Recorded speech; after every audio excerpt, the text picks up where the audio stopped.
Santa Agueda, taga Paranaque rin. Sa Merbel, Paranaque. I am 86 years old.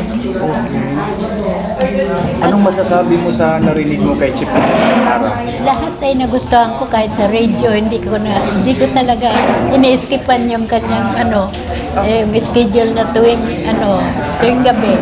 Yung umaga pala.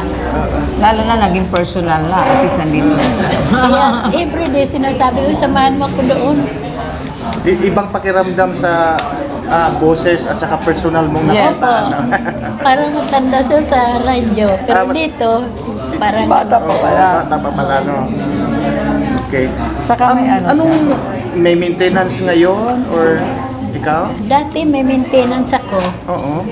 Pero dito, Yes. nagustuhan ko yung dito, nabili namin. Ano yung nabili mo?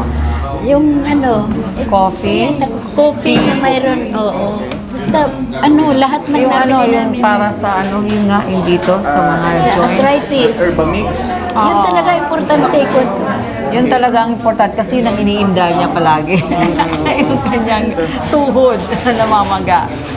Simula nung naggamit ka ng product ni Chip Idel, ilang na? Hindi, lang kami. Kailan lang kami nakabili? 1 week lang. 1 week. Mga soft diet, parang soft diet, lugaw, mga root crops lang muna habang nagtitake siya. Pero yung dito sa product ni Chip Idel, ginamit ko na. Yun na nga, for a week. Yun na ang ginamit niya. Bibili nga uli ako eh. Ganun ba? Mabibili siya ulit today. Yung coffee, Okay. nagustuhan niya yung coffee. Actually, yung coffee gusto niya. Coffee.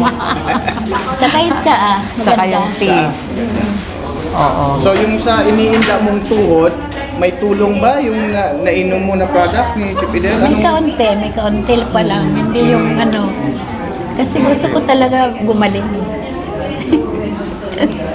So overall sa nangyaring seminar ngayon, talagang fulfilled yung feeling mo. Opo, talaga. Maintindihan niya. Kasi nakita mo yung Nakita ko na naririnig. siya. Sige. Pangalan mo ulit ma'am at edad? Section Santa Agueda. 86 years old. From? Sa Paranaque City. Merbel.